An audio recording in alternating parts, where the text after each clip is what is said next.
mwebazibwe tusanyuse nnyo okubalaba abakedde. Tutuuse ne programu yaffe End Times oba essomo lyaffe ya eschatology. Olwaliro nga tugenda kubeera tutunuulira second coming, okudda kwa Mukama waffe Yesu Kristo okw'omulundi ogw'okumeka ogw'okubiri. Twagala okwebaza Katonda olwa eri gye tuyise. Emisomo gino gyonna bw'obanga ogyetaaze basebo ne bannyabo ng'obadde tofollowinga bulungi, ojja genda ku peegi yaffe eyo yennyini kwe tuli eriko Gerard Mukuye, onyige mu search. Kati wonyiga mu search owandiikawo ekigambo #eschatology Mukuye. Mu hashtag temubeeramu space, wandika #eschatology Mukuye. Ojja kuba ofuna series zino zonna ezisomeseddwa ku mulundi guno eza second coming. Bw'oba oyagala last chance ojja kuwandika #last chance Mukuye. Bw'oba oyagala Bible survey era owandika #Bible survey. Bible survey eriko musoke, tusumba musoke gye yasomesa, so ojja kuba ng'oziraba akasotekamu hashtag kitegeeza nti ojja kuba ofuna message ezo zonna mu linnya lya Mukama waffe Yesu. N'olw'ensonga eyo njagala kubaaniriza nga sinaba kwaniriza muzeeyi waffe amannya agange nze Paul Bugembe okwanjulira programu ya leero, naye njagala kusaba osharinge video eyo. Kwata wansi awo ku share ogisharinge ku platform yo ne bano babere nga batwegattako wano mu linnya lya Mukama waffe Yesu. Bw'omala okusharinga ddamu okwate okushare onyige copy link ogenda ogipestinge ku WhatsApp group zonna z'oyina ne ku mikwano gyo gyonna obaweereze ne ku Telegram. Kale tubaaniriza nnyo kamba twale wa muzeeyi atutwale mu ssomo lyaffe olunaku lwa leero mu linnya lya Mukama waffe Yesu. Amen. Mbalamusiza mu linnya lya Mukama waffe Yesu. Njagala kubeebaza mwenna ababadde naffe mu lukuŋŋaana lw'abasingoozi lwabadde luyitirivu. Twebaza Katonda yabadde naffe. Mwebale nnyo okutubeererawo ababadde ku online, ababadde ku Facebook, ababadde ku YouTube, ababadde ku Zoom ne ku birala bye sinaba kutegeera. Mukama abatuweera omukisa. Bannaye mwebalire ddala, kizzaamu amaanyi ng'olina bw'oyogera nabo, kuba kyekyannemesa enjiri ey'oku luguudo ng'emmotoka zidduka bikkula, emmotoka neyitawo cyo, Matayo cyo, Ssuula ey'okutaano cyo, n'obuuza banasiikana wa beewe eyawulidde essuula n'eyawulidde olunyiriri batuulewo bammabira bagabane. Naye byonna entendeeza Katonda timwabaddeko mu nnamba ennene eyenkanidde awo. Basingo mwenna ababaddeko waliwo ne be baagaanye, waliwo akabinja akabadde keesunga okujja ne bakagaa kemulinnyayo mufudde. Bakazi battu nyina nayiseeko bagaa munnange n'ensi bw'etyo ne bagaa mugende ku online. Nabo ne baba baatulabidde mu kadirisa, no problem. Church politics takyatukwatako. Bayibuli egaa ntendekejje eritagenda kussaayo mwoyo eri ekintu kyonna, eri feeza oba zaabu. Ejje eryo Katonda agenda kumpa amaanyi, nja kulikulembera y'akaseera nga n'abakulembeza abalala we bajja. Ejje lino sigamba lya kununula Uganda naye lya mwoyo. Ndi ku bya mwoyo. Katonda alina ekintu kyakola nga akyanguya ate agenda kituukiriza ate ng'akisalako, nga bwe yajjanga awoninga. Katonda alina lishaffe gy'agenda okukola, agoba ate agenda ku appointinga. So ebyo byonna byonna tubisuubira. Katonda yatukoledde ebintu birungi bingi. Mwebale nnyo abawaddeyo nga tetumaze kubanyoola nnyo. Ekyo nno kya muwendo kyenoonye ekkanisa kyebeemanyiira. Katonda aggyemu abagabi, ayawule abagabi ku be bafeze, ayawule abagabi ku be banyodde obunyoozi.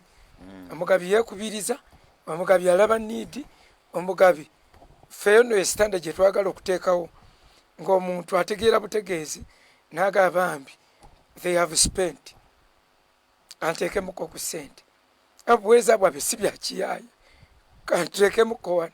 Abo nno bansanyusa nnyo. era mukama abatuweera omukisa mwenna abaweereddeyo ku online n'ababaddewo physically ne mubaako kye mutodde akakiiko kaffe akatesitesi mwebale nnyo mwebalire ddala awadde muli basingo abatesitesi mwenna Kanso Patience Paul Bugembe n'Omulozi Alola ani PC ne kwaya yonna kwaya mwenna mwebalire ddala kirabo webale nnyo tubuutula mbuutu.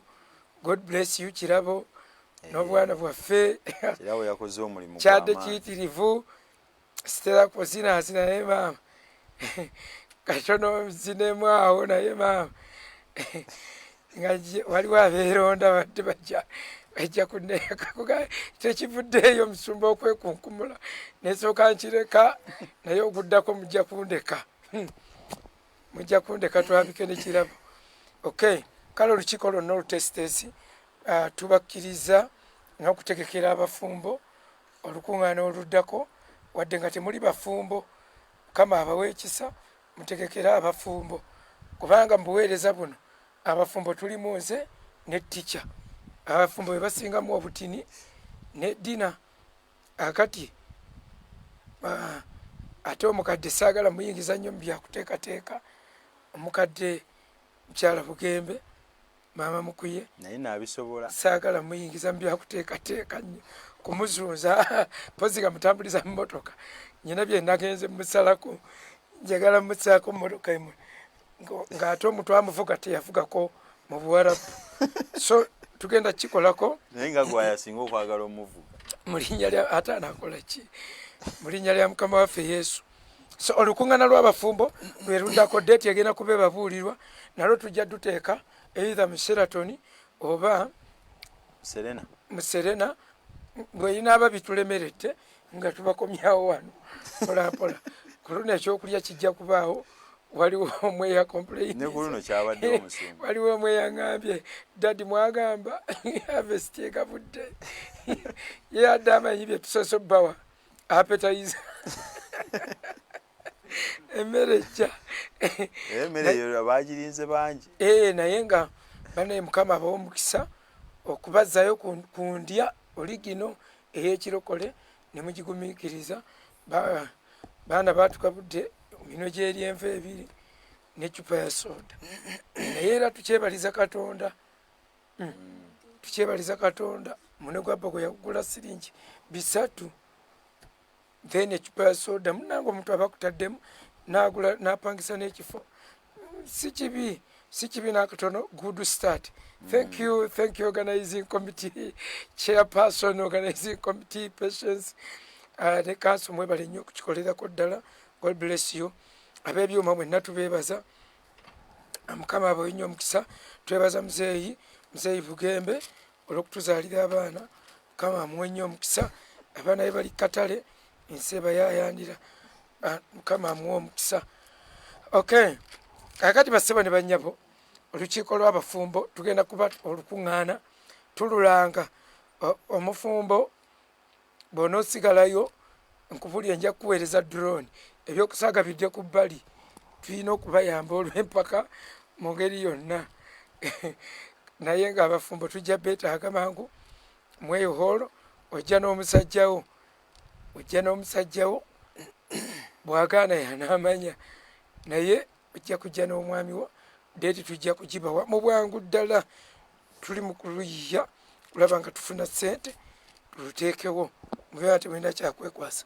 Okay, so mu ddakiika zino twagala kutandika ne najjanga njebalama gye bayita second coming okudda kwa Mukama waffe Yesu Kristo okwokubiri. Second coming okuddako okwokubiri Yesu yajja mu mubiri n'alabikako gye tuli. Yasooka najja n'abirabikira mu bintu bingi nnyo. Yajjanga mu mbeera ezo ng'alabikiramu objects nga bwe najja emabega nga mbasomesaako nti Yesu mu lusuku yawulikikako ng'ajja mu kawungeezi in the cool of the day munnange ne mbagamba yaliye, ne mbagamba era yali Yesu mukama waffe eyalabika ng'akaliba oba ng'akasolo ke baasala ke tulowooza nti kaali mwana gwa ndiga okusinziira ku biri mu maaso bw'obizzaako emabega era oyina kugwa ku mwana gwa ndiga. Ne tugamba akaliga ako ke baasala ne bakajjako eddiba ne balyesiba era n'ekyo yali Kristo ng'alaga nti alibika ku bibi byaffe. Ne tugamba era yaliye eyalabikira ku lyato lya Nuuwa n'emmuti gwennyini ogw'obulamu era yaliye nga bagambye gundi nti bw'onoolya ku guli gwe gw'amateeka ate naguno bagutwala. Baalya kugwa kumanya bulungi na bubi ate ne batwala ogw'obulamu. So omuti ogw'obulamu nagwo gwali gukiikiridde mukama waffe Yesu ku lyato omulyango ogwokubiri, manya deeka ey'okubiri ku lyato lya Nuuwa yali ekiikiridde mukama waffe Yesu Kristo era yaliye ne mbagamba era yaliye olugoye lwe baleeta nga badde emabega ne babikka ku bwereere bwa Nuuwa yaliye ng'alaga nti ajja tukisa, ajja kusooka atubikkeko oluvannyuma atusitula atwereetere nga boolaba bwe baatulitinga Nuuwa olugoye olwo. Era yaliye in fact ku ngoye yaliye era mu lugoye olw'amabala amangi olwa Yusufu ng'alaga nti yagenda okusamba amawanga nga bwe kyawandiikibwa mu Isaaya 63 nga bamubuuza ti ani oyo ava e Bozuula ng'atambuza amaanyi naga yenze alina amaanyi okulokola.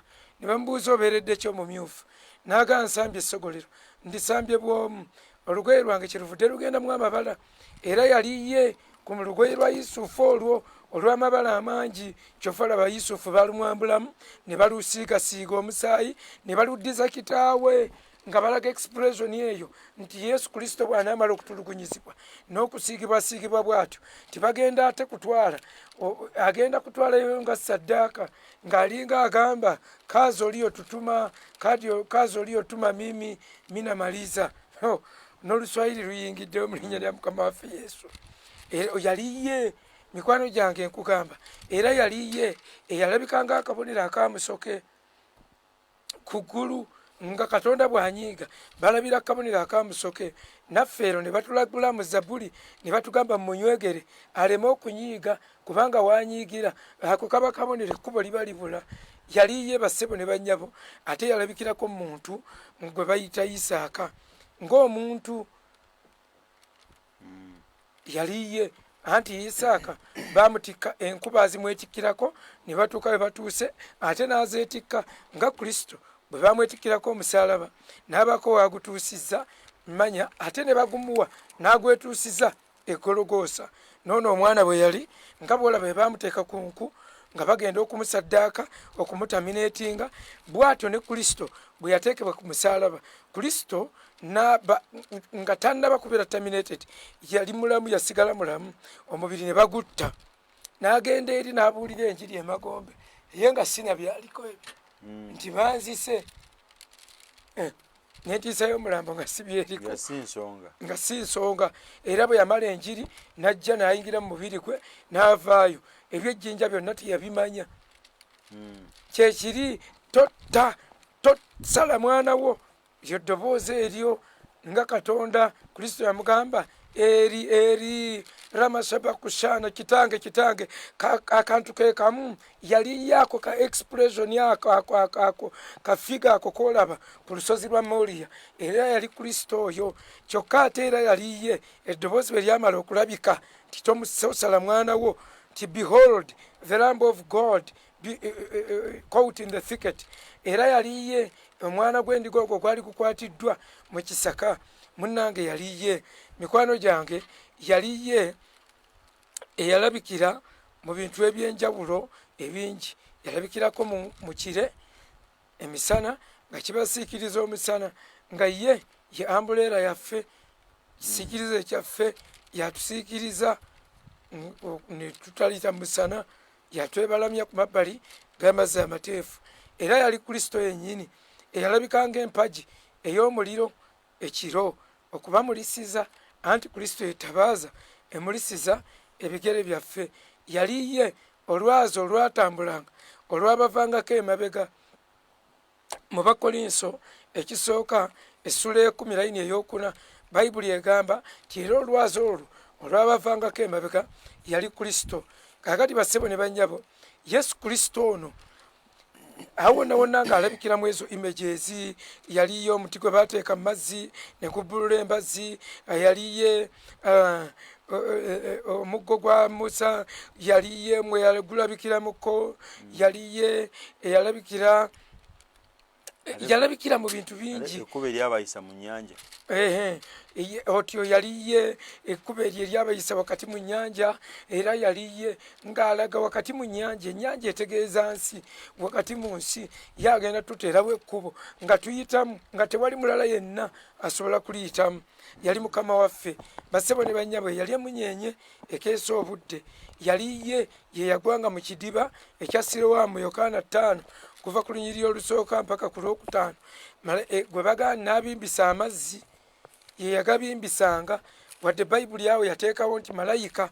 Original text tekiriimu ekya malayika. Those are the missing verses. Yaliye eyagabimbisanga amazzi ne gabimba, era ye yali oyo eyalabikirako mu mpologoma. Empologoma eyayuza omulimba netuula awo, baasangawo empologoma n'omuggo n'omuggo gwa kabona n'omulambo nga waali awo. Yaliye yajja alabikira mu bintu bingi nnyo. Oyo lye lyali ejjinja Musa kwe yatuula ne bamuwanika emikono. Olwo bwe bamuwanikanga emikono abawanise, Isirayiri neewangula. Kye nabagamba nti mulimu abasumba nga ne bwomuwanika emikono temuwangula. Atudde ku kifunfugu oba ku kiswa oba ku nkulukuku, naye bwomuwanika emikono mwongera kkubwa. Lwaki? Alina kubanga atudde ku jjinja. Liyina kuba jjinja. Rock. Yali Kristo mukama waffe oyo. Mikwano gyange, abasajja kye bava bakola ensobi ne baddira entaana ye ne bagisaako ejjinja, ne baddira ejjinja baliteeka ku jjinja, kumbe gategeeragana. Bassebo ne bannyabo, Yesu Kristo yalabikira mu bintu ebitoogerekeka bingi. Ye yawonyezanga mu Yoludaani, ye yawonyezanga mu Sirowamu, n'ekirala yaliye eyalabikanga omusota gwa Musa ogwawanikibwa ogw'ekikomo, nga buli abujjeddwa ate omusota atunula ku guno ogw'ekikomo n'awonyezebwa. Musota gwa Musa ogw'omu ddungu. Lwaki baagola akabonero ka musota? Kubanga yali ajja kuwanikibwa ku musaalaba abeere ekikolimo eri abangi. N'olwekyo bw'aba yali bw'atyo, yali awo wonna tannajja gye tuli, naye ekiseera kyatuuka, kiseera kyayitawo ko mikwano, ne batugamba mu Isaaya 9 kati omwana atuzaaliddwa ffe. Kati Kristo n'alabikako gye tuli, nga ku mulundi guno si byakwebuzaabuza, bwasooka kuba bonnabbi. Mu Isaaya essuula ey'omusanvu layini ey'e14, awo n'essomo terinatandika ne bw'otabikkula, kyali ku introduction, naye nga introduction ne bweggwera wano omugezi aba ayize bingi. Kakati ne batandika okuwa obunnabbi nti bassebo ne bannyabo nti omwana atuzaaliddwa, ng'olwo bagambye tagenda kuzaalibwa Katonda wabula azaaliddwa ffe. Atuzaaliddwa ffe. Kati Katonda si kwa is born unto us. Mwana atuzaaliddwa ffe, eri ffe kipya kizaaliddwa. Naye eri Katonda si lwamuzaaliddwa, era Katonda tetumuyozaayoza kukulikayo kuzaala. Naye omwana yatuzaalirwa. Kyova olaba tetwetaaga na kumanya birthday eya Mukama waffe Yesu Kristo, kubanga yazaalirwa ffe. Ffe tumulaba atuuse. Birthday taata yaba agimanyi, abazadde be bagimanya, naye eri bo si lwe yazaalibwa. Ye yaliyo. Ffe tugenda okumulaba. Yaliyo ebbanga eppanvu emabega n'emabega n'emabega. Kati ffe lwe bamutuwaddemu ne batugamba atuzaaliddwa. Kati ffe tucelebratinga Yesu lwe yajja gye tuli. Birthday becoming irrelevant. Era babuuza birthday just baba bakendezeza bukendeeza, oba olusi baba bakekkereza bukekkereza kulowooza, naye nga birthday si kikulu nnyo olw'ensonga yazaalirwa ffe. Oliye ye yeewunya bwewunya nga twagala omukulisa omwana. Kulika bebi taata w'omwana Katonda, kulika bebi. Kakati naye nga Yesu yatuzaalirwa ffe. Bw'atuzaalirwa sitole nnyingi nnyo. ezatuukirira n'obunnabbi.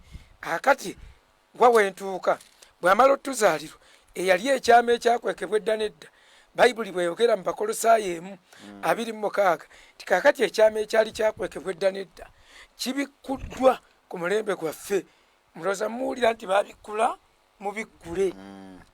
tetuyita okuzaalibwa kati bw'amala okubikkulibwa gye tuli ne tubeerako naye ne tutambula naye. ekyama Bakolosaayi kyayogera pasita Musoka ajja kutuukawo kubanga yatandise okusomesa ekitabo kya Colossians era mwe ba students mwenna mubeereeko ku Zoom musabe link babawe link osobole okukisoma mube ng'owezezza obe ng'obuzayo lessons 2 oba topics 2 tukutikkire mu linnya lya Mukama waffe Yesu. kale mwekyo ekitabo nsuubira ajja kikusomesa kigamba bwe kiti ekyama naye tusomerewo Bakolosaayi neme kiwubisa meka Bakolosaayi 1:26 agamba bw'ati ekyama ekyakwekebwa okuva edda n'edda n'emirembe n'emirembe naye kaakano kyolesebbwa eri abatukuvu be. naye kaakano kyoleseddwa eri abatukuvu be. Katonda be yayagala okutegeeza obugagga obw'ekitiibwa ekyekyama kino bwe buli mu baamawanga. ekyo ye Kristo mu mmwe essuubi ery'ekitiibwa. otyo kaakati ekyama kino bwe kimala okubikkulibwa kaakati ate abaamawanga balinayo kapaati akaabwe ng'ekyama kino tebagenda kufuna nnyo mukisa okukiraba ate wali bwe kibikkuliddwa. balinamu ka segimenti akatono balinawo ate paati eyaabwe ffe we tugenda okyegattirako nga tekikyali physical. mu physical form yajja gye bali najja mu matwale ge yajja mu matwale ge naye abali mu matwale ge tebaamusembeza. abali mu matwale ge ne batamutegeera era ne batamusembeza naye ng'olujja luguddewo ti bonna abamusembeza abawadde obuyinza ne batayagala era bwe batayagala n'agamba buli bagibwako buli weebwa ab'amawanga. naawo kakati eri ab'amawanga ekyama ekyabwe si kyekiri ekibikkuddwa wali. kale kyekimu kiri ekibikkuddwa kyabali wali mu kulabisibwa. naye ffe mystery paati ya mystery eyaffe mu Kristo muffe. Isirayiri ate ekyo nekigirema okutegeera. kati ekyo kyeye mystery Christ in us kyekyama so si Kristo with us but Christ in us. kati ekyama kino bwe kyaliko wano awo tugubalanga first coming nti gwa yajja yaliko wano. then n'agenda bw'agenda naga abwe sigenda oli tajja kujja n'agenda physically n'abuuka n'agenda yabuuka bubuusi si magaali ge gamutwala. kaakati ne bagamba ajja kudda nga bwe mulabye ng'agenda gy'emirundi egyo ebiri ng'ajja ku dduniya kuno physically. naye wakati awo waliwo abantu oba waliwo guruupu waliwo ekyama kye bayita church ekigenda ekirimu ekyama kino before the physical coming back. waliwo ekyama wakati awo ekyama kye bayita kanisa ekyama kye bayita ekkanisa. oba ekkanisa bayibuli egiyita kyama eri mu Efeso 5. kaakati ekyama ekyo kye bayita kanisa kirimu ekikifuula ekyama. ekkanisa erimu ekyama ekyama kino kye bayita Kristo. kati bw'anaabadda ajja kukoma mu bbanga Kristo ali physical akome mu bbanga ab'ekyama kino babeere attracted.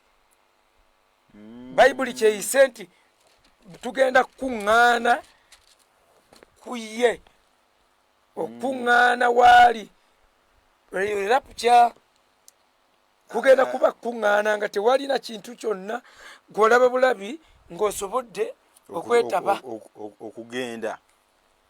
okugenda. Aba apiikinga kino ekyama ekiri mu ye nga bwe yedisintegrating nga magnet weenaabeerawo neesika ebintu ne bijja ku yo. Very good. Ne bijja ku yo ne biba biziikiddwa mu nfuufu yo ne bivaayo enfuufu nedda wabbali. Nkugambye nebi otyo nga era bw'okiraba n'abafu bagenda kuzuukira entaana zaabike, olabe abafu be balisooka okuzuukira ne beegatta ku ffe abali babalamu, awo ne tutumbiira mu bbanga. Kaakati bwe tunaatumbiira okumwegattako, ekyo kye bayita rapture, wano tagenda kutuuka. Era nsiiba kibagamba ti rapture bwe eribaawo ku Lwomukaaga ku Sunday service zigenda kujjula ng'abaasigadde bangi era nga beematiza. Mpulira amaanyi ga Katonda mu kifo kino.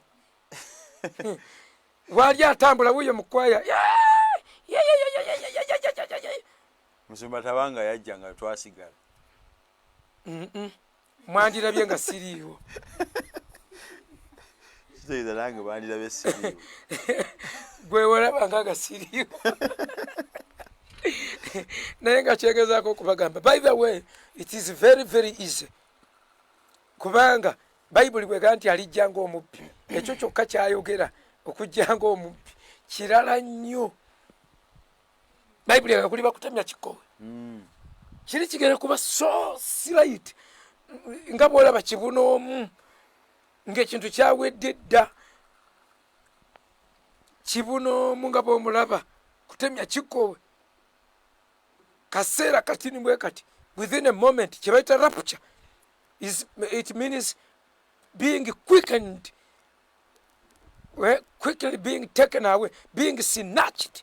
Snatching, bakuwamba naweya, bakutwala naweya.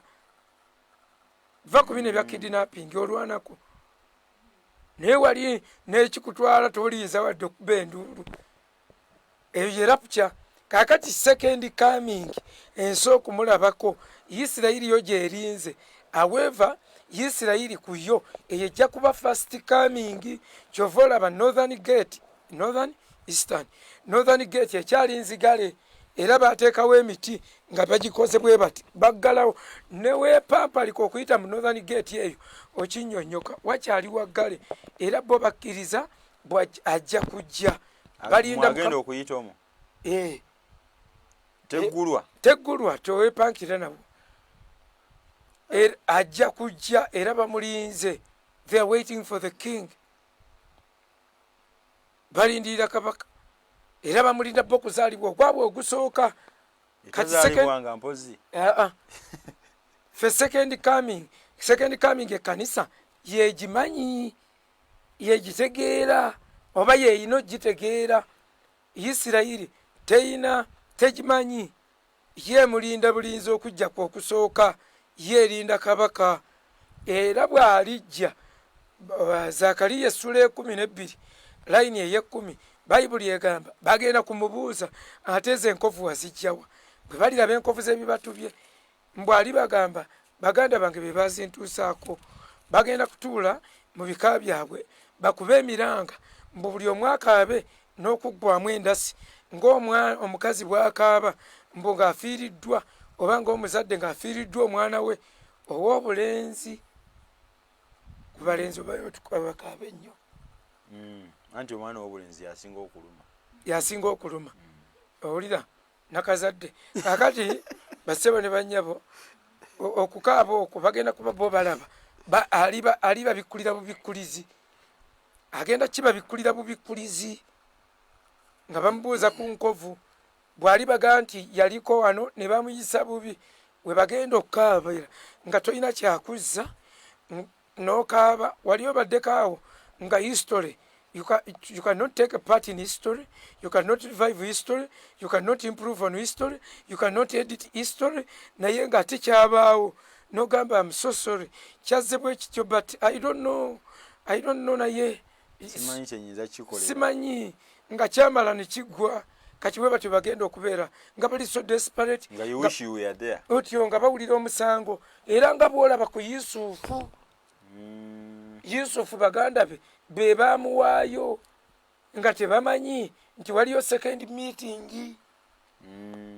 Eri yali first meeting ey'okubatwalira emmere bamu-underestimatinga otyo ne bamusimira ebinnya ne ku Yusufu nga bwe kyali nga Yusufu naye ye disclosinga bwe disclosings n'agamba nze muganda wammwe gwe mwatunda. Bwe bakitegeera bakaaba amaziga baganda ba Yusufu. Yusufu n'atuuka okuba nga ate yasirisa abaamukaabya amaziga. Teri kintu kinyuma bwe kityo ng'omuntu yakaabya amaziga ng'aligirite nga ku mulundi guno gw'omusirisa sirikawo tokaaba. Edda abaana bange nga bakaabira mu gurupu okuba omu bonna ne bakaaba.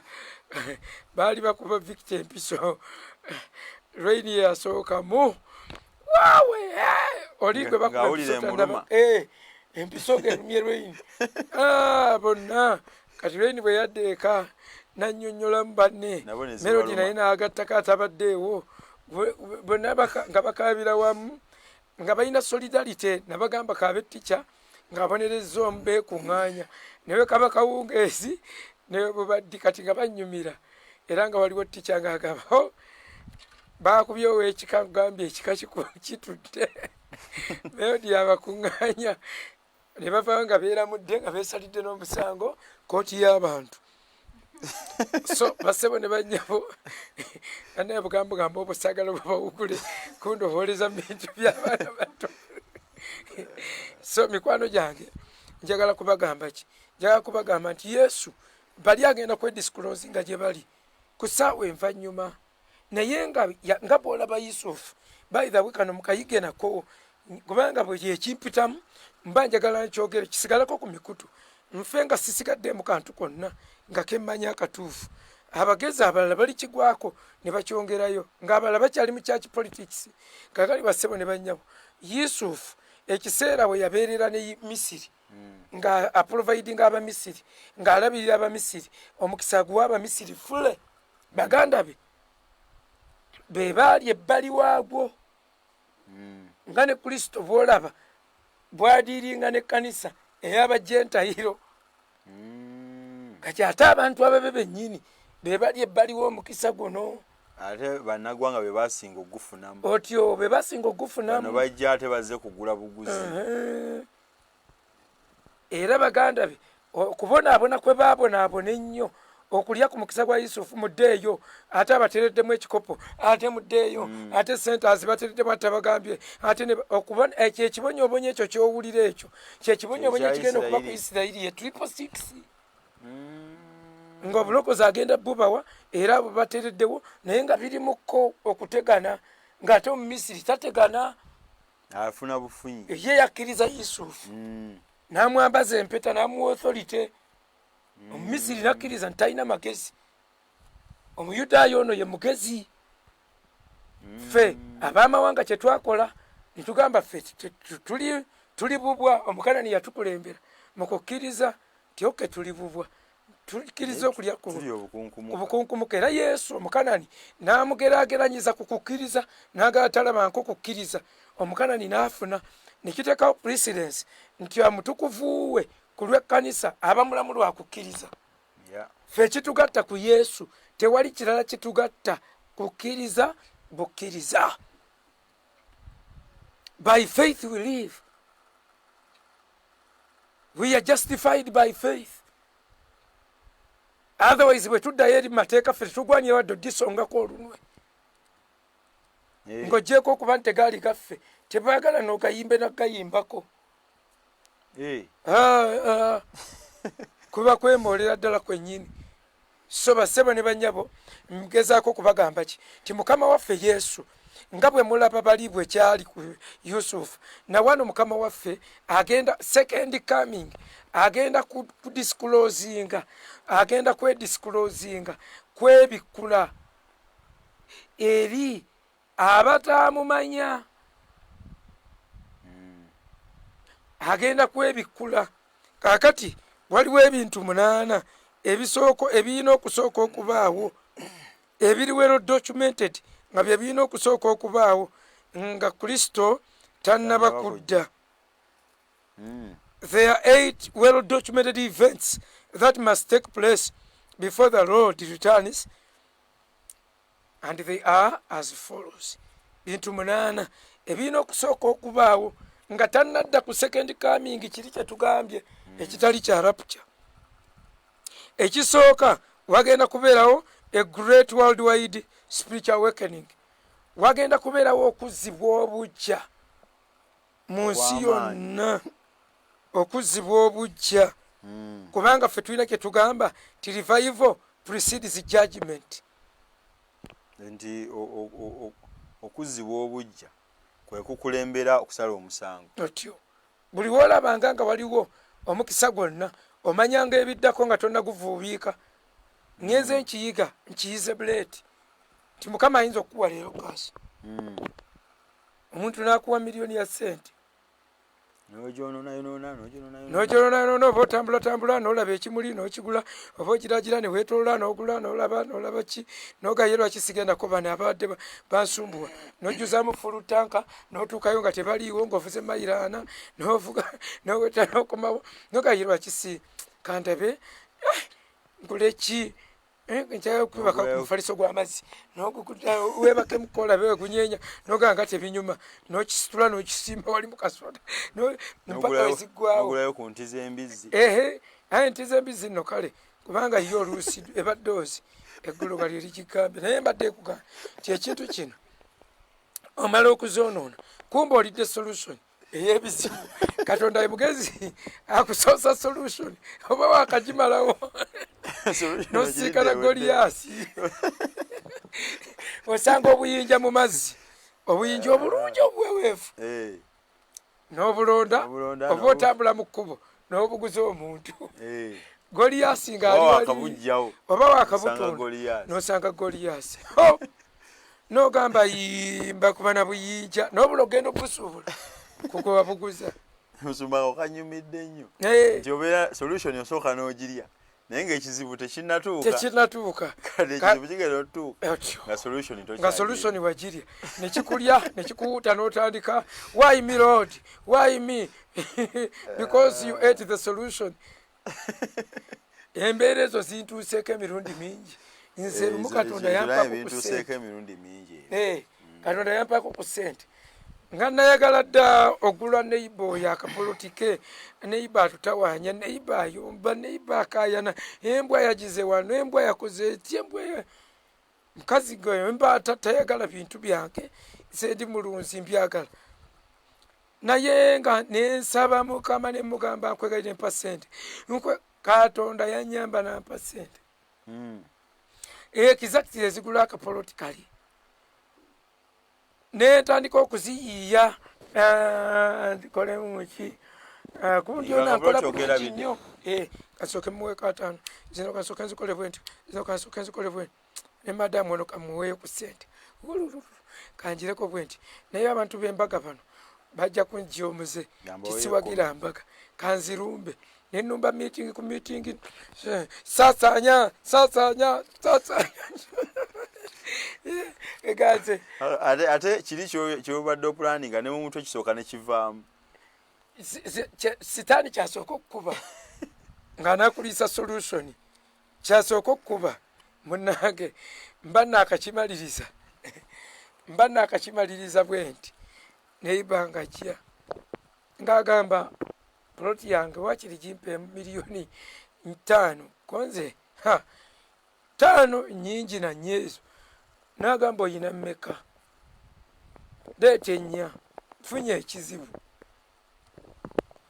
nginyaze wabadde nazo nga ze nabadde nazo ne bulogenda nga naziwadde mugamba okyazirinawo nakuwamu nyingi ko I mean mbadde ngeza bugeza ti solution aye nenjiri bw'okiwulira bw'oba mukodo ogamba okay oba tokyazeemu kugaba wali wagiwulidde wali eri emabega mu green nagamba siwulira nnyo njiri naye ekyo ekyongerero nkiwulidde nkiyize naye nga okugaba it is an obligation. It is an obligation. Tetulina ensi bwe tuyinza giga nti we care, we love. There is no love without giving, though there can be giving without love. So mikwano gyange mbadde nkugamba ti revival precedes judgment. Solution oluusi yesooka ekizibu ne kijja. Gwe buli woolaba tolaba nti tulita mu covid mbabuulire ensi egenda kuyita mu revival era nze kyolafalaba njagala kufuba okubanga nsomesa abaana nga mbatendeka buli muntu yenna nga twetegekera kiddako waliwo ekigenda okuddako after covid kubanga revival precedes judgment and the opposite is true. Judgment precedes revival. Tewali awo gwe buli womalako akasozi omanya ogenda kuserengeta ate oba onookakko ate buli womala okuserengeta manya ogenda kwambuka nga buli kimu kisooka kinnaakyo oba kwambuka oba omuswetu still ebyo byonna bikola kyekimu naye njagala obategeeza mikwano nti nga tewannabaawo okudda kwa mukama waffe yesu okw'okutuula wano ku nsi bino it is a must biteekwa kubaawo history abikonfaminga n'ebintu ebirala ebizze bibaawo nga bwe tujja okulaba. Nja kubawa incidents ezajja zibaawo mu bayibuli nga Isirayiri buli weeba yakafuna great awakening nga wabaawo siege nga bagizingako nga bagiwamba. Why? Revival precedes judgment. Ebyo tujja kuba tubiraba mu mpolampola. Then ekyokubiri ekijja okusooka okubaawo wajja kubaawo the rise of the 10 kings in the restored Roman Empire. Ngwajja kubaawo bakabaka 10 aboogerebwako mu kitabo ky'okubikkulirwa mu ssula ey'17 bagenda kuva mu Roman Empire wokka.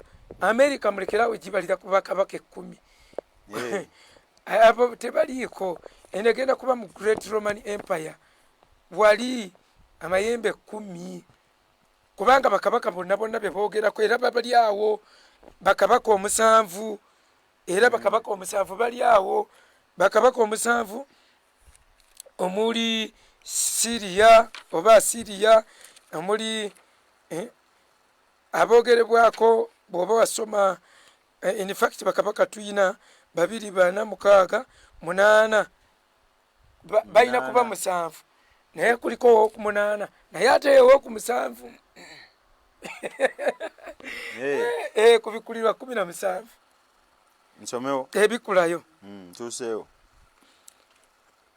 kakati bino bitegeera obulungi osoma Daniel ekyokubiri Daniel essula ey'okubiri Daniel essula ey'omusanvu ne kubikkulirwa 17 ebyo bw'obigattaganya naye bino byonna bye tubagamba ne Daniel 2 byayogerako Daniel 7 byayogerako ne kubikkulirwa 17 ebyo bigenda kubaawo ng'ekkanisa yeemaze okugibwawo rapture ng'emaze tetugenda kubirabako era bw'obirabangako osookanga kutema mulanga wasigala era abeesunga obiraba mwesunga kusigala buli ayeesunga okulaba ku mark of the beast okulaba ku bakabaka 10 kulaba ku nsolo ng'etudde mu yeekaalu ng'erekesaayo ebiweebwayo okulaba ekyomuze ekizikiriza nga kitudde awatukuvu awatukuvu bagamba asomamu ategeere gwe kasita okiraba nga kitudde tobuuzanga kiki ekiddako obuuzanga kiki ekyaggwa ebintu ng'omanya biwedde wamma soma 17 okutandikirawo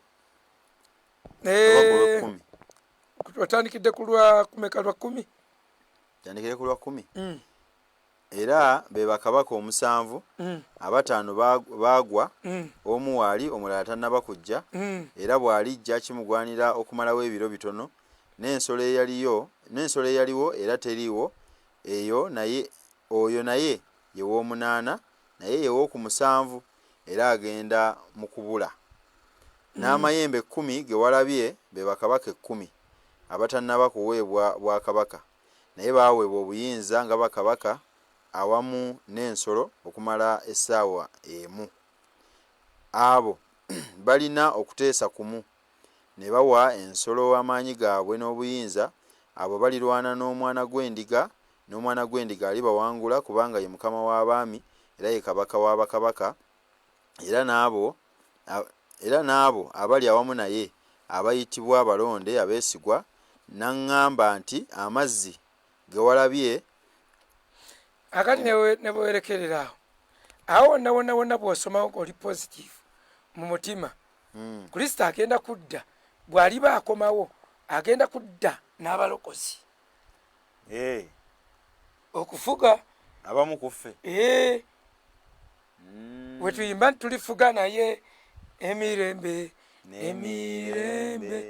Kakati akiri kyakugambye nti abali wamu naye abayitibwa abayite abalonde n'abeesigwa abaliba n'omwana gw'endiga. Kakati bwe tuddayo wali ku bakabaka omusanvu, bakabaka bano omusanvu asooka ye Egypt, owokubiri ye Asiriya oba Siriya, owokusatu ye Babiloni, owokuna Medo-Persia, owokutaano Greece, owomukaaga Roma. Kakati kabaka ow'omusanvu be ba 10 kings oba buli obugere 10 ku kifaananyi oba eri ku mpologoma ge mayembe 10. Kakati ono kubikulirwa gwayise eyaliwo nga naye takyaliwo. Kakati ow'omunaana amwogeddekawo ow'omunaana ate ye ow'okumusanvu atyo lwero okumeka olwo lwero 11 bwagenda kubaawo ow'omunaana naye ng'ava ku bali omusanvu. Ow'omunaana ate ow'okumusanvu bali ekitegeeza omusanvu gwe guli omungi otyo ku musanvu guli omungi mwe mugenda okuva amayembe 10 obwakabaka 10 obugenda okwegatta. Uganda teriimu, simanyi UN, simanyi biki, Mbulasha ne Germany, simanyi nani. Bino bigenda kubeera wali olw'ensonga Egypt nga bw'okiraba. Egypt yali terinnye eno ku Africa era yasooka okuba super power neefugaawo. Asiriya yaawo. Ekitegeeza musumba bano bwakabaka obwali bufuzeeko ensi yonna ndowooza. Naye nga bonna buli awo mu Middle East gye bayita n'ensi yonna ndigibagamba mu Bayibuli. Feno n'okumanya tetwamanya nti butufuga bwe bwafugangako wali awagezi ensi yonna ne bwabugifuze. Anti era kye bayitanga World War waliwo ensi ntonotono ziti ezabanga feno tetwatwala mafumu gaffe batutwala mu butwazi kwetika mizinga n'ebibundu ne bagiyita World War ensi bwetyo. Naye nga kyetubagamba nti bano bonna nga mubalaba Babiloni bali awo, Abamedi n'Abapaziya Iraka ne Iran bali awo, Greece bali awo, Rome eri awo, 10 kings era obugere buno 10 kings bakabake 10, 10 hoys ziri ku kizibumbe ziri ku kibumbe kimu. Ekibumbe ekikiikiridde bino ekibumbe omutwe bagamba ye zaabu, ekifuba ye siliva. Olubuto ki? Olubuto lwali lwa bronze. Olubuto lwali lwaki? Kankutereeze. Kale nga bakyandikoleetinga olubuto lwali lwa kikomo. Olubuto lwali lwa kikomo. Olubuto n'ebisambi amagulu ga byuma obugere bwa bbumba. Naye nga byonna biraga emirembe egy'abano bano. Kati ate obugere 10 buli ku kifaananyi kyekimu. Kati ate mmwe amawanga amalala temuyinza kuba wadde olwala kubanga biri ku kibumbe kyekimu. N'amayembe 10 gali ku nsolo yemu, ensolo emu. Ebintu byonna bigenda kubeera wano mu Middle East wano. Oba amawanga amalala ke kasawo kaayo engatto engoye bigenda kubeera wano mu Middle East awo. So basebo ne banyabo kakati waliwo gye bayita ejjembe tto, the little horn. Oyo nno gwe tuyita Antichrist. Ejjembe tto, little horn eryamera naye ne likula. Eryamera wakati waagali. Otyo ne libeera kanu.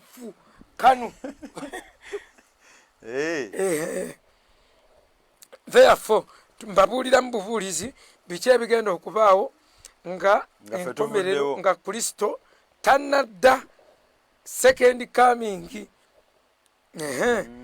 Ekyo tugambye the rise of 10 kings in the restored Roman Empire.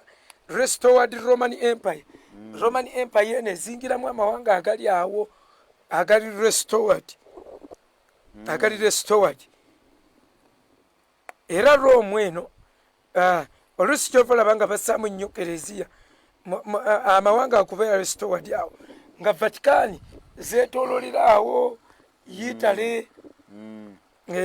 Kyovalaba ba end time bonna batera okussaamu ennyo middle gundi eno Italy ebiki olw'ensonga Rome egenda kuba nnyo ebanga olusomisomi ebamu engeri y'olusomisomi kati efujja eyinza oddikolera mu lusomisomi olwo naye nga Antichrist ye Bayibuli etugamba muntu erinnya lye bw'olibala livaamu 666. Namba 3 ku bigenda okusooka okubaawo Yesu nga tannatonnya wano ku duniya, the appearance of the two witnesses. Yesu nga tannaba kujja wagenda kulabikawo abajulirwa babiri nga kyagi teriiwo bwe bw'oli balaba ku TV ba Musa ne Eliya ng'amanya nasigadde ng'omanya wasigala. Bano bagenda kujja kubeera omujulirwa nga bw'owulira nga babayita ba witness, abajulirwa babiri nga bagenda kubuulira Isirayiri enjiri mu lulimi lwayo nga tebeetaaga na muvuunuzi. Kaakati gw'obuga nti beriya bagenda kujja batubuulira enjiri ng'omanya gwatusinga ababulizi b'enjiri muba mukola ki? We basindikira abalala abaafa bajje. Nsumba waliwo wanaakubuuza Pastor, so far 3 times there was Agnes. 3 times I had dreams when I have missed rapture and I was among those being tortured. What should I do? Okay. Kijja tujja kumulamu nga tumuwa amagezi kubanga ojja kuddamu owulira eri gye twamala. Pawulo bwe yamaliriza mu Basessalonike ekisooka essula ey'okutaano n'abawa ensonga 10 n'abongera n'endala oba zaali 17 ze baba beekuuma.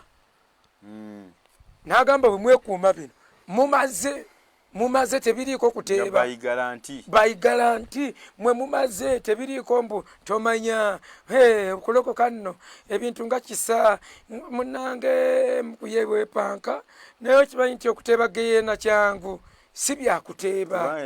Anti bakijja obusiraamu omanyi ejjana bateeba nteebe jjana yakuteeba buteebi oti ateebye ejjana maani kala wagamba magali jjana ti omuntu bw'alya bukyayi n'anywa bukyayi obusigalidde mu kikopo ng'ayingidde ejjana. Omuntu bw'afa ng'azaala ali jjana ebyabwe bw'ozaalayo abaana 3 omukazi azadde abaana 3 ali jjana.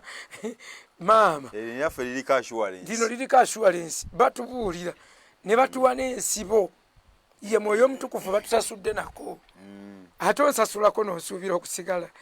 Mwe mukole kimu kujula mwoyo omutukuvu, omwoyo omutukuvu tumugondere, kyowulidde kyonna kikole omwoyo omutukuvu akigambye naye muba muteesezza mwenna tukole tugonde. Tewali linnya ly'ogenda kukola ku duniya, teri mbaga gy'ogenda kukola esinga embaga ya kabaka. Mwenna mwemola bwemoozi, so ebintu ebyo ebimu mufiira bwereere. N'olwekyo wulira eddoboozi lya Katonda ligondere, kolagana n'omwoyo omutukuvu nnyo. Naye tubadde tugambye the appearance of the two witnesses. Bano bali mu kubikkulirwa essula ya 11. Kubikkulirwa essula ya 11. Kutandikirawo mala gatandikirawo tulabe. Nempeebwa olumuli olufaanana ng'omuggo. Malayika ng'ayogera nti golokoka ogere yeekaalu ya Katonda n'ekyoto n'abasinzizaamu, n'oluggya oluli ebweru wa yeekaalu luleke ebweru, so tolugera kubanga lwaweebwa ab'amawanga. N'ekibuga ekitukuvu balikirinnyiririra emyezi 242 nsoma nange ndibawa abajulirwa bange babiri otyo era baliragulira ennaku 1206 nga bambadde ebibukutu abo gy'emizeyituuni 2 n'ettabaaza 2 eziriyimirira mu maaso ga Mukama olwokuna. Kati abo gy'emizeyituuni 2 n'ettabaaza 2 eziyimirira mu maaso ga Mukama w'ensi. Kaakati abo bagenda kubuulira enjiri otyo era omuntu yenna bw'ayagala okubakola obubi omuliro guva mu kamwa kaabwe ne gwokya abalabe baabwe. Era omuntu yenna bw'ayagala okubakola obubi bwe kityo kigwana ye okuttibwa. Abo balina obuyinza okusiba eggulu enkuba erimo okutonnya mu nnaku ez'okutegeeza kwabwe, era balina obuyinza ku mazzi okugafuula omusaayi, era n'okubonyaabonya ensi n'ebibonyoobonyo byonna emirundi emingi nga bwe baagala. Kaakati abo bagenda kuba bajulirwa witnesses. Emizeyituuni 2 jjukira kye nagambye mu Matayo 24:14 nakyogera sooka okisome po. Matayo 24:14 agamba bw'ati.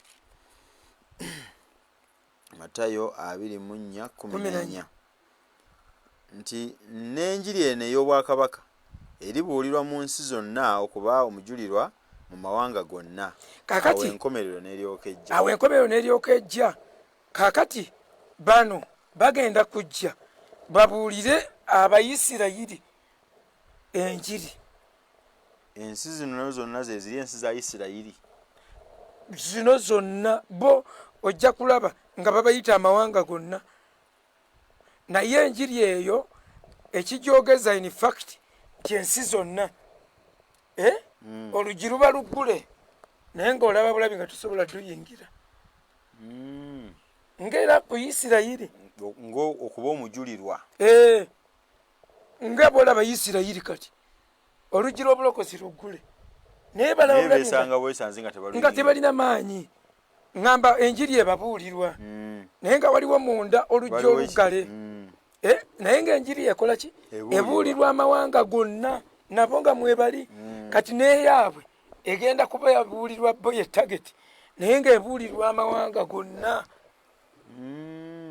Kaakati abantu abalokole batera okugamba nti n'enjiri eno y'obwakabaka bwa Katonda eribuulirwa enkomerero n'eryokeetuuka nga bo bagamba eno gye tubuulira. Njiri kimusumba nange mbadde manyi eno. Luka 16:16 eri awo agamba bw'ati. 16:16 Luka. Amateeka ne bannabbi byabaawo okutuuka ku Yokaana. Okuva olwo enjiri ey'obwakabaka bwa Katonda ebuulirwa era buli muntu abuyingiramu lw'amaanyi. Very good. Okuva olwo Yokaana ne bamutemako omutwe. Enjiri y'obwakabaka bwa Katonda ebuulirwa era buli muntu era abantu bayingira. In fact y'oluzungu egamba everybody presses into it. Kati nakiri ekyandikibwa ekigamba bwakabaka bwa Katonda buwaguzibwa yeno pressing tuyingira bibinja. Kati ffe enjiri eno yatandika dde okubuulirwa. Isirayiri ba witnesses be bagenda okyogera ng'enkomerero egenda kutuuka nga tetulirawo kubanga bo tebakkiriza nti obwakabaka bwa Katonda bwajja. Bo bamanyi tebunnaba. Era bo balina lwayiti esaba essaala mwe gye mugamba eya Mukama waffe Yesu Kristo eya Kitaffe ali mu ggulu. Ffe saagala kumpalanira bwereere ngenda kireka mwijjo eno okunyombesa. Ffe tugisaba tuba tetwonoonye naye terina nnyo meaning gye tuli. Si yaffe.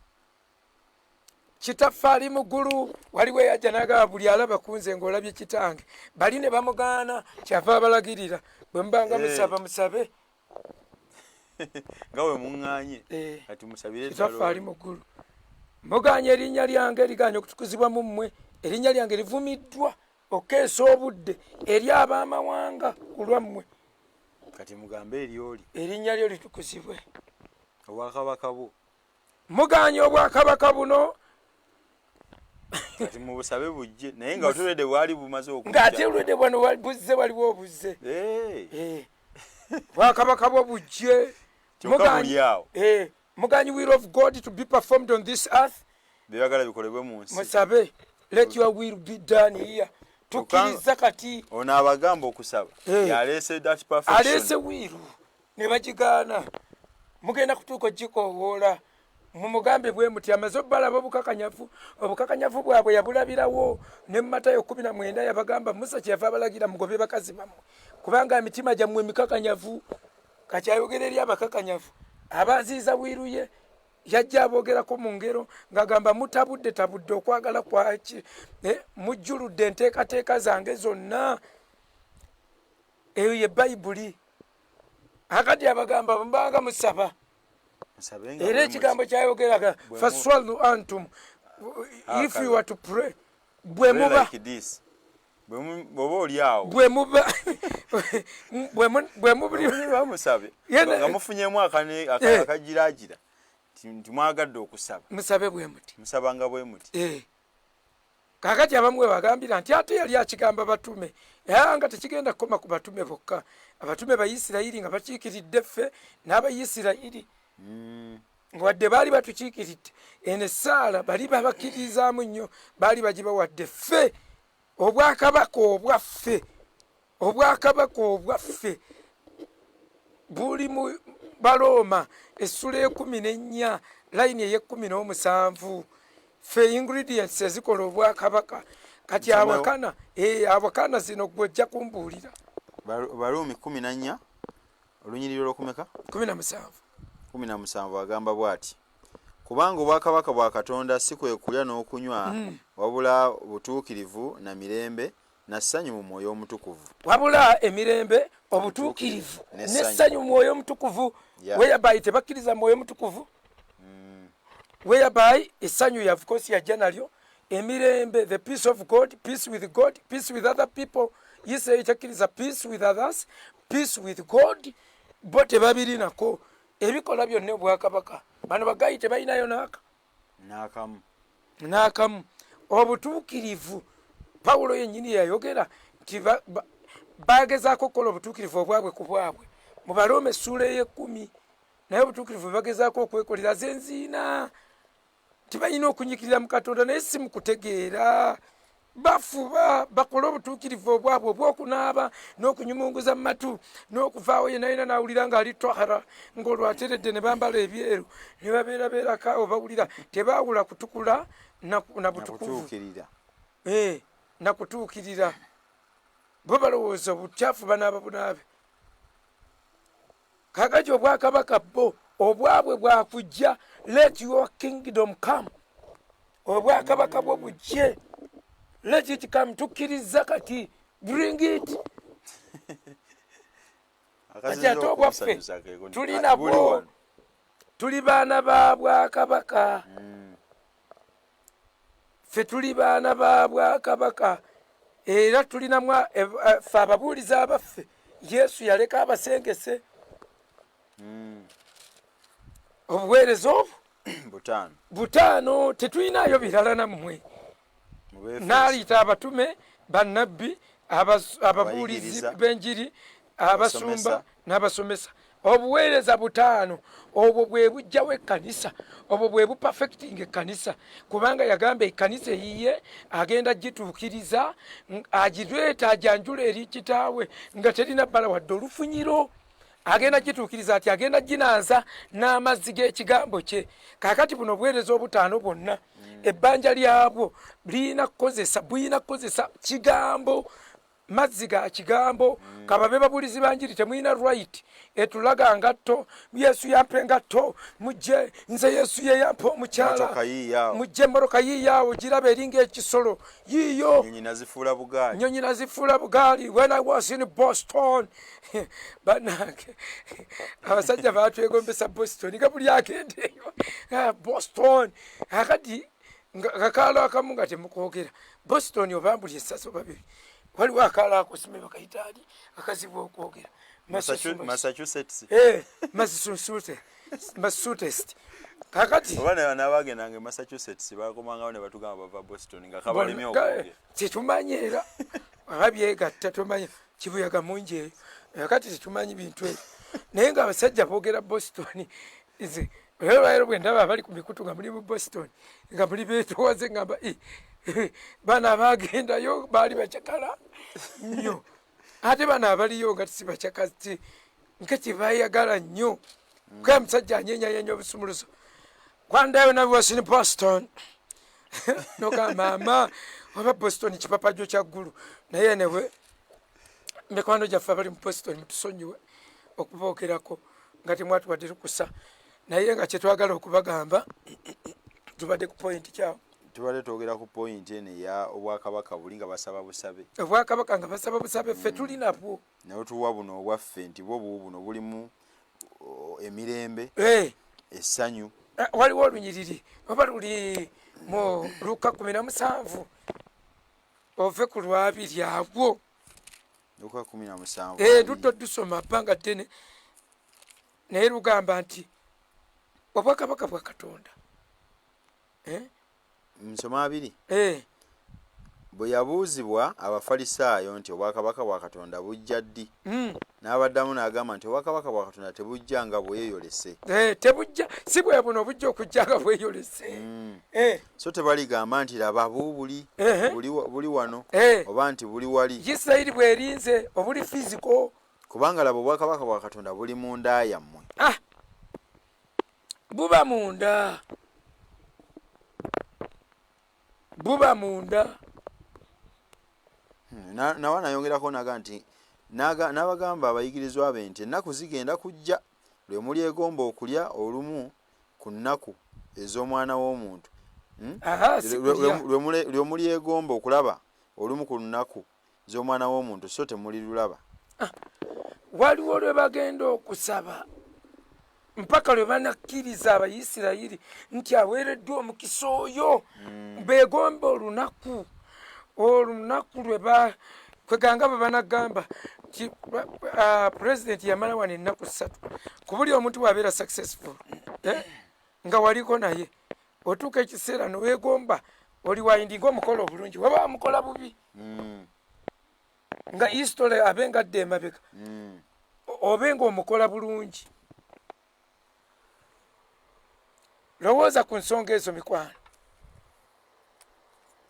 tiwaliwo olunaku lwe balyegomba okulabayo just olunaku olwo naye nga tebalulaba nga banoonya okubeerwa banoonya bwe bagenda okwegomberayoku naye tubadde ku mizayituuni 2 ti enkomerero okudda kwa Mukama waffe Yesu nga tekunnaba kutuuka wagenda kusooka wabeerewo emizayituuni 2 egiribuulira enjiri era Yesu yali yakibagamba dda mu kitabo kya Malaki essuula ey'okuna bw'ova ku lunyiriri lwa 4 Malaki 4 mujjukire amateeka ga Musa omuddu wange ge namulagiririra ku Kolebu olwa Isirayiri yenna ku lwa Isirayiri yenna ebiragiro n'emisango laba ndibatumira Eriya nnabbi olunaku olukulu olw'entiisa olwa Mukama nga terunnaba kutuuka daba ndibatumira nnabbi Eriya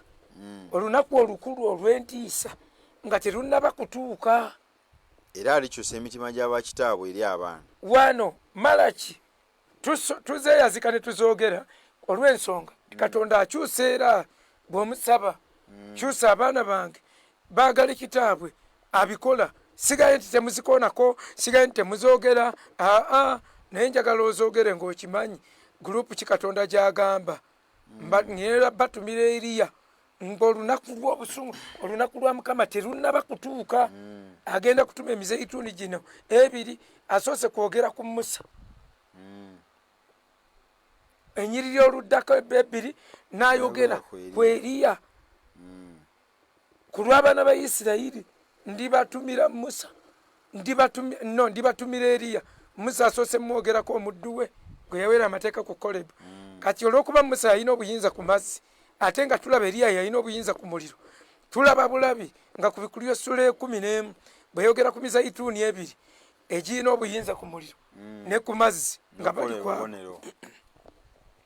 nga bali kwabo yongerako mu maaso era alikyusa omutima gw'abakitaabwe eri abaana n'omutima gw'abaana eri bakitaabwe neme okujja n'enkuba ensi n'ekikolimo kaakati walinga enkomerero tennaba kutuuka obuweereza bw'abaana emizeituni ebiri gigenda kubuulira njiri ya Bwakabaka nga gibalumiriza ku kitaabwe gibazza eri kitaabwe kati ate ffe ani atuzza eri kitaffe Omwoyo Omutukuvu Bayibuli bweyogera mu Baruumi 8:15 nti omwoyo yennyini akaaba ng'atusindira n'okusinda mbu ng'agamba Abba Father fono waffe tetwetaaga Eriya okomyawo emitima eri taata omwoyo yatuyambako taata oba eri abakulembeze abatutwala eri abatukiikiridde abayimiriddewo ku lwa kitaffe ffe omwoyo atuyambako bali enjiri egenda kuba babuulirwa mukomeewo abaana ba Katonda mukomeewo eri kitammwe muyingire mu Bwakabaka obwabategekerwa muyingire mujje kati ffe ekyaffe twakkiriza ate tetuyinza kulinda mizeituni ebiri gitubuulire ki gigenda tubuulira ki tegirina kino kyabali gyegyo emizeituni ebiri gigenda babuulira ffe wawulongo ennaku 1206 gyemyezi 42 manya gyemyaka 3 emyezi 42 zennaku 1206 ng'awo wonna babuulira balaga Isirayiri basooke nabo babayigganye babatte ensi ejaganye enjiri Abayisirayiri nabagamba gye babagamba nti enjiri eno ey'Obwakabaka bwa Katonda eribuulirwa nabagamba egenda kubuulirwa emirundi 3 obujulirwa obw'emirundi 3 bukakatenga nga Katonda kyakola kyafa ku kigendo batuukako n'emiranga gyabwe baleme kwevuma babeere n'ekyokwejjusa kiri Yesu kitukire kye yabagamba otta bannabbi naye n'ayogera ziri kusanga n'amuddamu emirundi n'emirundi emingi ennyo ziri kusanga gwe Farisayo n'abawandiisi balongoose entaana kungulu balongoose mujjudde amagumba nga naye munda mujjuddemu mpitambi mu Matayo 23 nja kukubaliramu ziri kusanga zeyayogera nga naye agamba Isirayiri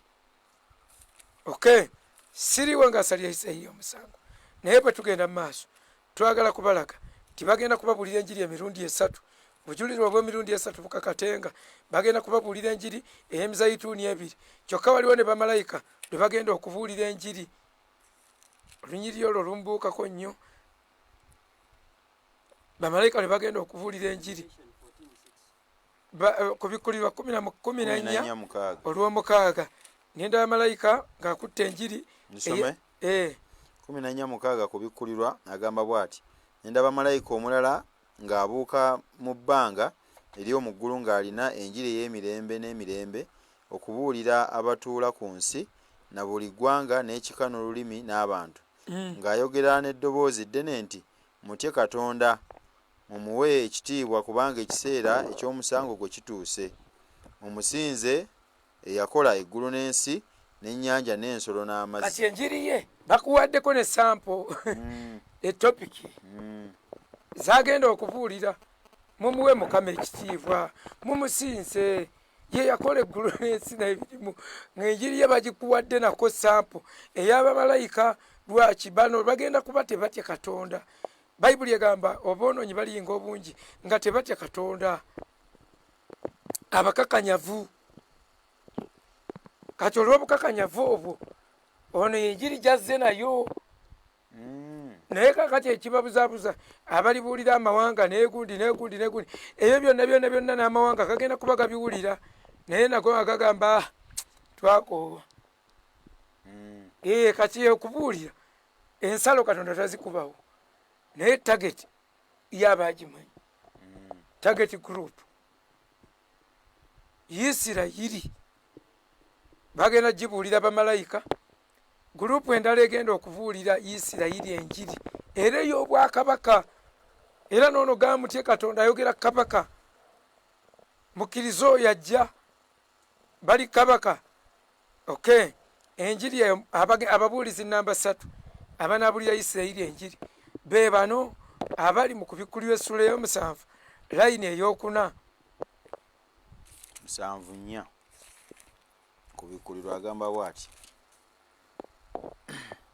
nempulira omuwendo gwabwe abaateekebwako akabonero baali kasiriivu mu 14,000. Olwokusatu lugamba ng'ayogera nti temwonoona nsi newankubadde ennyanja newankubadde emiti okutuusa lwe tulimala okuteeka akabonero abaddu ba Katonda waffe ku byenyi byabwe. Kati be bayita abaddu bano tebabayita buyisi nga bawulira abasiraamu bwe bayita abaddu ba Allah n'atalina kyakolera Allah yetemera nnyama ye mbu muddu wa Allah. Naye bano bagenda kuba baweereza Katonda bagenda kuba babuulira enjiri 14,000 era kigambibwa nti ekika kya Ddaani kyova tokirabamu bawaayo ensonga nga 2 oba 3 ezigisaamu ekika kya Ddaani bagamba mu kyo temugenda kuvaamu muweereza. Ekyo tekyalinamu n'omu ku babuulizi b'enjiri. Lwaki? Kyali bakiwandiikako eri mu kitabo kya Lubereberye 49 ndowooza olunyiri 2 ti Ddaani anaabanga omusota oguluma ate abeebagadde ku mbalaasi. Bwe tuba tubuulira enjiri tubanga embalaasi tuba ndogoyi. Kati Ddaani yatuluma. Ddaani naabanga yaali awo atuluma. Sinze mugamba oyinza okuga nti munongo omukize nnyo. Sinze nkyogera ku ekitabo kya Lubereberye. Nsoma olwokuna. Nempulira omuwendo gwabwe abaateekebwako akabonero baali kasiriivu mu 14,000 abaateekebwako akabonero mu buli kika ky'abaana ba Isirayiri. Badde nkyali mu kubikkulirwa kati kanzireyo eno mbadde njagala wali ekika kya Ddaani 49 mmeka 49 soma olunyiriri gezaako tulabe kika kya Ddaani 49 2 lugamba bwe luti mu Aseri 17 Ddaani anaabanga omusota mu luguudo embalasaasa mu kkubo eruma embalaasi ebinuulo n'okugalanjuka atuddeko yeebagadde n'agalanjuka. Ffe baatugamba kwebagala Kristo. Ddaani bamugambye anaabanga embalasaasa ku kkubo. Ono muzadde we yamwogererako bino naye ng'abibikkuliddwa nga Ddaani agenda kuba musota. Kyova olaba abamu babuulizi ekitabo ekimu kyensoma kyo kigamba ne Antichrist yennyini oba nnabbi w'obulimba agenda kuva mu kika kya Ddaani kyebava tebamuteekamu. Akati bassebo ne bannyabo tugambye wagenda kujjawo ba 2 witnesses nga bajja ng'okudda kwa Mukama waffe Yesu tekunnatuuka. Second coming point namba 3 eri rapucha tebabuzaabuza. Rapucha abasinga tebakwatako obulokole mbunyumirwe mulyembye mulidde naye rapucha yabatukuvu abagenda okubeera rapucha abagenda okutwalibwa abataliiko bbala wadde olufunyiro. Mwandifunye paasi mwandyegolodde ng'obudde bukyali ate baatubuulira ekigololoza kigambo kya katonda muliro, kigambo kya katonda kigolola. Okay, namba 4, the appearance of the antichrist. Nga Kristo okulabisibwa kw'omulabe wa Kristo, nga Kristo tannaba kujja, wagenda kubaawo omulabe. Antichrist yagenda okusookawo. omulabe wa Kristo, omulabe wa Kristo. Ekkanisa olwo yatwalibwa, jjukira bali bababulidde enjiri emyaka 3 n'ekitundu, kati 3 n'ekitundu ensolo erabika mu piriyodi y'emu eyo ensolo mwegenda okulabikira within gino emyaka 3 ekitundu, mwegenda okulabikira. Antichrist alabisibwe. Lwaki leero talabisibwa? Twakusomera netugamba mu Basessalonike 2 olunyiriri olw'omusanvu nti 7:8 nti kyemuva temumulaba waali mpolampola sitaani akola waali akola ti naye waliwo aziiza atamuganya kujjayo bulungi mutwe, ti naye aziiza bw'anaamala okuggibwawo ajja kujjayo omutwe alabikeko. So wagenda kubaawo the antichrist oba antichrist agenda kulabika. Antichrist ono bayibuli emuyita amannya mangi, bayibuli emuyita the beast, mu Kubikulirwa 11:7 emuyita beast. Otuuseewo 11:7 ntuuseewo.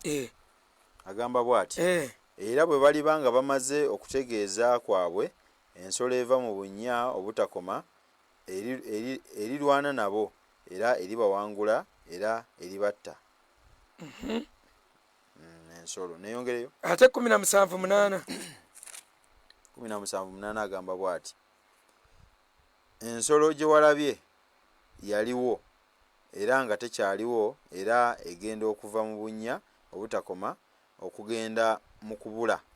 Ate essula ey'abiri layini ey'ekkumi Kubikulirwa 2:10 agamba bw'ati, n'omulyolyomi eyabalimbanga n'asuulibwa mu nnyanja ey'omuliro n'ekibiriiti era omuli ensolo ne nnabbi ow'obulimba era banaabonyaabonyezebwanga emisana n'ekiro emirembe n'emirembe. Kati wali tubale tujjawo ekigambo beast, ensolo ye antichrist gye bayita beast, bagiyita amannya 7. Antichrist bamuyita amannya 7. Eryokubiri kye bayita antichrist oba antichrist Yokaana ekisooka 2:18 era bamwogerako ne bamuyita antichrist. Yokaana ekisooka 2:18 agamba bw'ati, abaana abato kye kiseera eky'enkomerero era nga bwe mwawulira ng'omulabe wa Kristo ajja, ne kaakano waliwo abalabe ba Kristo bangi, kyetuva tutegeera nga kye kiseera eky'enkomerero. Kaakati awo bamuyita antichrist omulabe wa Kristo, bw'onoosoma mu y'oluzungu ye antichrist. Then ekyokusatu kye bamuyita the little horn, ejjembe eryo ettono mu Daniel 7:8 era oyo y'omu gwe bayita ejjembe etto oba ettono mu Daniel eri 7:8 nkulaga mannya galeme kubuzaabuza. Agamba bw'ati, n'akebera amayembe era laba ne wamera mu go ejjembe ddala ettono ne mu maaso gaalyo 3 ku mayembe ag'olubereberye ne gasimbulirwa ddala era laba mu jjembe eryo mwalimu amaaso ng'amaaso g'omuntu n'akamwa akoogera ebikulu. Okay, era oyo gwe bayita man of sin, omuntu ow'okwonoona. Basessalonike 2:3 ago gonna mannya bagayita antichrist. Omuntu yenna tabalimbanga mu kigambo kyonna kyonna, kubanga olunaku olwo terulijja wabula ng'okwawukana kuli kumaze okubaawo, era omuntu oli ow'okwonoona ng'alimala okubikkulirwa omwana ow'okuzikirira. Era omuntu oli bw'alimala okubikkulirwa enkomerero bannaye tegenda kujja mpaka ate ng'omuntu oli amaze okubikkulibwa, omwana ow'okwonoona, man of sin, era bamuyita erinnya eryokutaano erya son of perdition olunyiri era awo wennyini 2:3 agamba omuntu yenna tabalimbanga lwe tusomye tabalimbanga mu kigambo kyonna kyonna kubanga olunaku olwo terulijja wabula ng'okwawukana kuli kumaze okubaawo era omuntu oli ow'okwonoona ng'alimala okubikkulirwa mwana ow'okwonoona kati awo bamuyita amannya abiri mwana ow'okuzikirira man of sin omuntu oli ow'okwonoona son of perdition omwana w'okuzikirira kati bamuyita erinnya ery'omukaaga the prince that shall come mu Daniel 9:26 the prince that shall come Daniel 9:26 agamba bw'ati era sabbiiti 62 ze ziragiddwa oyo afukibwako amafuta n'alyoka azikirizibwa so talina na kintu n'abantu ab'omulangira alijja balizikiriza ekibuga n'awatukuvu n'enkomerero ye eriba n'amataba n'okutuusa enkomerero walibaawo entalo ne bwe werekererawo kye tubaye tujjawo gwe bayita prince the prince that shall come omulangira oli agenda okujja era erinnya lye ery'omusanvu bamuyita the king of the north Daniel 10:4 Daniel 10:4 agamba bw'ati ne mu kiseera eky'enkomerero kabaka w'obukiiko obwa ddyo alimusindika ne kabaka ow'omu bukiiko obwa kkono alijja okumulumba nga kibuyaga ng'alina amagaali n'abeebagala embalaasi n'ebyombo bingi era aliyingira mu matwale alyanjaala n'agayitamu. Okay, kale oyo agambye wa bukiika kkono naye olungereza lugamba the king of the north.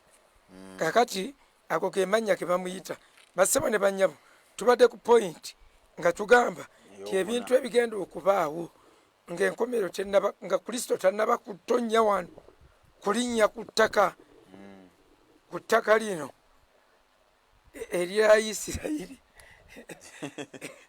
Aye Abannayuganda babakwagala era kyabamalamu nnyo amaanyi. Waliwo yaŋŋamba buli weyogera ku Isirayiri ng'ate tuli Bayisirayiri ba mwoyo nze n'amaanyi ganzigwamu ogoberera ebintu byo. Okay. Kale then ekyokutaano ekigenda okubaawo the great tribulation. Ekiyiganyizo eky'amaanyi. Ekiyiganyo eky'amaanyi okuyiganyizibwa okw'amaanyi the great tribulation. Bagenda kukiyitaayitamu basobole okulaajanira okudda kwe. Bamukaabirire bagamba aweereddwa omukisa ajja. Then ebimu byakunnyonnyola the battle of Armageddon naye obudde butuyiseeko Isirayiri ng'amawanga gagikuba nga gatabuse bagirumbaawo na bonna bamwegattire bamukube bubi nnyo ne final siege of Jerusalem okuzingibwako kwa Yerusalemu omulundi ogusembayo. Awo Mukama waffe n'alyoka atuuka omulundi ogwokubiri. Bye bintu 8 bye tusuubira Yesu nga tannaba kujja kuno ku nsi kutuula kufugira kulinnya ku ttaka kuno. Ebyo ebintu 8 tegube gwa kusatu the second coming anti obase no gwa rapture. Obweddayo njijjamu ate bano bamulabye kakyonyiza enkuba ate toyinza gibala ku ttaka kuno. Agenda koma mubire agenda koma mu bbanga olumala okutujjawo nga tugenda. Eta era bwe gatagenda mu pipa toyinza gafukiriza toyinza nagabala nti yatonyi. Therefore basebo ne bannyabo twagala kukoma wano bannange Mukama batuwere nnyo omukisa mwebale nnyo okugoberera katusabeko ffenna beera ng'okawuliriza over and over kyokka mu bukakamu bw'owulirawo ky'otategedde osobola okusharinga oba osobola okujja ofiisi zange wane Makerere ne twogeramu wetuweerereza ne twogeramu n'obaako byowabula oba byotereezaamu oba byoyongera okuyiga okumanya. Mukisa gwenkyalina nti ndi open eri okuyiga kwonna n'ebitabo ate weebiri wano wetuli waliwoko ebitabo bingi ne tubijjayo then bw'obikuba ne tumanya nti kati gwe tusigazizza bitabo biwanguddwa naye nga Mukama bwennyo omukisa. God bless you so much. Ogenda babuulira link biki byonna tubeyanziza nnyo bannange sharinga video eyo gisharinge ne munno ate ne ku channel yaffe ya Telegram kubeerako clips zino tuziteekayo mu audio form mp3 format osobola ogenda n'ogijjayo n'ogiweereza mikwano gyo gyonna nabo babeere nga bayiga mu linnya lya Mukama waffe Yesu. Abali ku Facebook n'abali ku YouTube musharinge video eno. Omala okunyiga mu share nyiga wali copy link ogende ng'ogipestinga mu feeds mu mikwano gyo ne groups zoyina zonna. Tuyina Harvest Teaching Ministries eri geno buli resources zonna ezikolebwa wano ozisangayo. Ojja genda mu Telegram waba talina Telegram genda mu Google Play Store search nga waggulu awo teeka mu Telegram bajja gikuwa. Bwe bagikuwa nyiga wali install ogigulewo ng'emaze okuinstallinga kati bw'ogigulawo teekamu enamba yo ekuweereza ka message ng'era bw'osetinga WhatsApp bwe kuba ka message ako kodi erimu giyingizeemu ejja kugulawo ojja kuba omaze okukola account ya Telegram.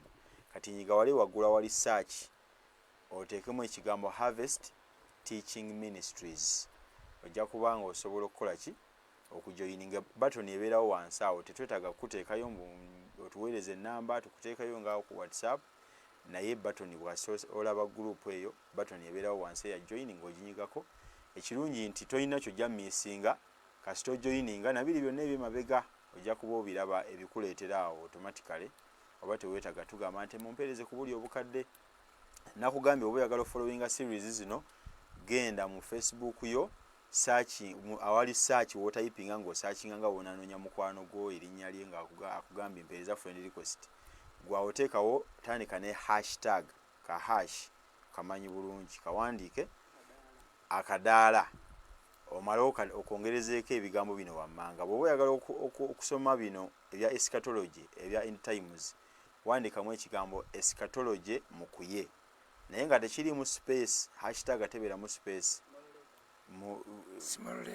small letter oba capital letter tekimatalinga naye wandika hashtag eschatology mukuye ojja kuba ng'ofuna ebeera nga folder mututereka kati ebyo ebya eschatology. Eschatology is ESCHATOLOGY okitegedde. So ojja kuba oyongerako ekigambo erinnya lya musumba mukuye ojja kuba ozifuna ne series ziri zonna endala bwe tuzikola ojja kuba owandiika wali God of the Valleys oba oyagala ogifollowinga owandiika God of the Valleys mukuye oba oyagala followinga Bible Survey owandiika Bible Survey musoke oba oyagala okufollowinga n'endala zonna ojja kuba ng'oziraba mu linnya lya Mukama waffe Yesu. Tubeyanziza nnyo mwebale nnyo mwebalire ddala kutugoberera Mukama batuweere nnyo omukisa.